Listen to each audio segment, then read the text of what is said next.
नमस्कार शेतकरी मित्रांनो, कर्जमाफीच्या संदर्भातली पुन्हा एक महत्त्वपूर्ण माहिती समोर आलेली आहे आणि तीच संपूर्ण माहिती या व्हिडिओच्या माध्यमातून आपण जाणून घेऊयात. मित्रांनो, राज्यातील या शेतकऱ्यांची कर्जमाफी जाहीर झालेली आहे. फडणवीस सरकारची ही मोठी घोषणा समोर आलेली आहे. मित्रांनो, कोणते शेतकरी असे आहेत की ज्यांची कर्जमाफी 30 जूनच्या अगोदरच माफ झालेली आहे? संपूर्ण माहिती समजून घेऊयात. व्हिडिओ शेवटपर्यंत बघा आणि आपल्या माझी माहिती या यूट्यूब चॅनलला सबस्क्राईब करून घ्या. मित्रांनो, तुम्हालाही जर कर्जमाफी मिळाली असेल तर कॉमेंटमध्ये नक्की सांगा पुढे. परंतु हा व्हिडिओ तुम्ही शेवटपर्यंत बघा आणि जर तुम्हाला कर्जमाफी मिळवायची असेल तर याच्यामध्ये संपूर्ण प्रोसेस सांगितलेली आहे, ते तुम्ही शेवटपर्यंत बघा. शेतकरी मित्रांनो, महाराष्ट्र राज्यातील शेतकरी समाजासाठी आशादायी वातावरण निर्माण झाले असे. राज्य शासनाची कर्जमाफी योजना 2026 आता प्रत्यक्षात उतरण्याच्या टप्प्यावर आली आहे. सध्या या योजनेची तयारी पूर्ण वेगाने सुरू असून विविध स्तरावर माहिती गोळा करण्याचे काम चालू आहे. यावर्षी एप्रिल महिन्यात पात्र शेतकऱ्यांची नामावली प्रसिद्ध होण्याची प्रबळ अपेक्षा व्यक्त केली जात आहे. या योजनेमुळे राज्यातील अनेक लाख शेतकरी कुटुंबांना कर्जाच्या ओझ्यातून मुक्त मिळण्याची शक्यता आहे. शासनाने या योजनेसाठी एक मुख्य सुव्यवस्थित यंत्रणा तयार केली असून बँकिंग क्षेत्र, सहकारी संस्था आणि ग्रामीण पतपुरवठा करणाऱ्या संस्थांना स्पष्ट मार्गदर्शक सूचना देण्यात आल्या आहेत. या योजनेची अंमलबजावणी पारदर्शक आणि तंत्रज्ञानाच्या सहाय्याने करण्याचा सरकारचा हेतू आहे.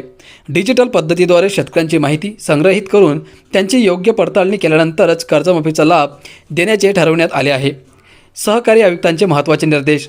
जानेवारी 2026च्या तिसऱ्या आठवड्यात सहकार आयुक्त कार्यालयाने एक अतिशय महत्त्वाचे पत्र प्रसिद्ध केले आहे. या पत्रामध्ये राज्यातील सर्व अग्रणी बँकिंग संस्था, जिल्हास्तरीय सहकारी बँका, ग्रामीण विकास सोसायट्या आणि इतर पतपुरवठा सरकारी संस्थांना शेतकऱ्यांचे संपूर्ण तपशील एकत्रित करण्याचे आदेश देण्यात आले आहेत. या निर्देशनानुसार प्रत्येक संस्थेला त्यांच्याकडे कर्ज घेतलेल्या शेतकऱ्यांची सविस्तर माहिती तयार करावी लागणार आहे. गेल्या वर्षीच्या ऑक्टोबर महिन्याच्या शेवटच्या आठवड्यात या कर्जमाफी योजनेसाठी एक विशेष समिती स्थापन करण्यात आली होती.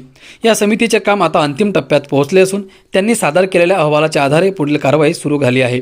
सध्या राज्यातील अनेक जिल्ह्यांमध्ये ही प्रक्रिया अत्यंत तत्परतेने राबवली जात असून प्रशासनाने यासाठी विशेषतः दक्षता घेतली आहे. यवतमाळ, पुणे, सांगली, सातारा, कोल्हापूर आणि अहिल्यानगर या 6 प्रमुख जिल्ह्यांमध्ये माहिती संकलनाचे काम प्राधान्याने सुरू करण्यात आले आहे. या जिल्ह्यांना प्रायोगिक तत्त्वावर निवडण्यात आले असून येथील अनुभवावरून इतर जिल्ह्यांमध्ये योजना राबविण्यात येईल. प्रशासकीय यंत्रणा दररोज या कामाचा आढावा घेत असून कोणत्याही प्रकारचा विलंब होऊ देत नाही. यावेळच्या कर्जमाफी योजनेत एक क्रांतिकारी बदल करण्यात आला आहे. पूर्वीच्या योजनांमध्ये केवळ अर्ज किंवा कर्ज परतफेड करण्यात अयशस्वी झालेले शेतकरी म्हणजेच थकबाकीदार शेतकऱ्यांना लाभ देण्याची तरतूद होती. परंतु यावेळी सरकारने धोरणात महत्त्वपूर्ण सुधारणा करत नियमित कर्जफेड करणाऱ्या प्रामाणिक शेतकऱ्यांचाही विचार करण्याचा निर्देश घेतला आहे. या निर्णयाने शेतकरी समाजात नवीन आशा निर्माण झाली आहे. वेळेवर कर्जाचे हप्ते भरणारे शेतकरी अनेकदा असे वाटतात की त्यांच्या प्रामाणिकपणाचे कौतुक होत नाही, तर थकबाकीदारांनाच सर्व सवलती मिळतात. या समस्येचे निराकरण करण्यासाठी सरकारने इमानदार शेतकऱ्यांसाठी स्वतंत्र घटकाचा विचार सुरू केला आहे. त्यांच्या कर्जफेडीच्या नोंदी तपासून त्यांनाही योजनेत समाविष्ट करण्याचा प्रयत्न केला जात आहे. हा निर्णय शेती क्षेत्रातील नैतिक मूल्यांना बळकटी देणारा ठरेल. सध्या या घटकावर विशेष कार्यगट काम करत असून प्रामाणिक शेतकऱ्यांना किती आणि कशा स्वरूपात मदत करता येईल याचा अभ्यास सुरू आहे. काही तज्ज्ञांचे मत आहे की त्यांना व्याज सवलत किंवा भविष्यातील कर्जावर विशेष सूट देऊन त्यांचे कौतुक केले जाऊ शकते. शेतकरी संघटनांनीही या संकल्पनेचे स्वागत केले असून त्यांनी सरकारला यासाठी धन्यवाद दिले आहेत. तंत्रज्ञानाच्या माध्यमातून पारदर्शकता. कर्जमाफी योजनेची अंमलबजावणी पूर्णपणे डिजिटल पद्धतीने करण्याचा महाराष्ट्र शासनाचा निर्णय आहे. यासाठी महाराष्ट्र राज्य IT विभाग एक विशेष ऑनलाईन प्लॅटफॉर्म विकसित करत आहे.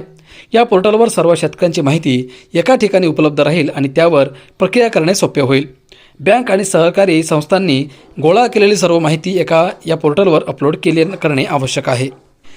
माहितीची अचूकता सुनिश्चित करण्यासाठी केंद्र सरकारच्या ॲग्रीस्टॅक या आधुनिक प्रणालीचा उपयोग केला जाणार आहे. ॲग्रीस्टॅक ही एक राष्ट्रीय कृषी डेटाबेस प्रणाली असून तिच्यामध्ये देशभरातील शेतकऱ्यांची संपूर्ण माहिती संग्रहित केली आहे. या प्रणालीद्वारे प्रत्येक शेतकऱ्याचा आधार क्रमांक, शेतकरी ओळख क्रमांक, त्याच्या मालकीची जमीन की पीक पद्धती इत्यादी तपशील तत्काळ उपलब्ध होतात. शेतकऱ्याने पूर्वी कधी कर्जमाफीचा लाभ घेतला आहे का, त्याचे वार्षिक उत्पन्न किती आहे, ही पीक पाहणीची नोंद झाली आहे का, या सर्व गोष्टी ॲग्रीस्टॅकच्या सहाय्याने तपासल्या जातील. या तपासणीमुळे कोणत्याही प्रकारची फसवणूक होण्याची शक्यता नाहीशी होईल. केवळ खऱ्या अर्थाने पात्र असलेल्या शेतकऱ्यांनाच योजनेचा लाभ मिळेल याची खात्री या प्रणालीमुळे होत आहे. अंतिम यादी प्रकाशनाचा कार्यालय मर्यादा. सरकारी अधिकाऱ्यांनी दिलेल्या माहितीनुसार संपूर्ण माहिती संकलन आणि पडताळणी प्रक्रिया एप्रिल 2026च्या सुरुवातीच्या आठवड्यांपर्यंत पूर्ण करण्याचे उद्दिष्ट ठेवण्यात आले आहे. या कालावधीत सर्व बँका, सहकारी संस्था आणि इतर पतपुरवठा संस्थांनी आपापला डेटा पोर्टलवर दाखल केला पाहिजे. त्यानंतर केंद्रीय प्रणालीमार्फत सर्व माहितीची एकत्रित पडताळणी केली जाईल.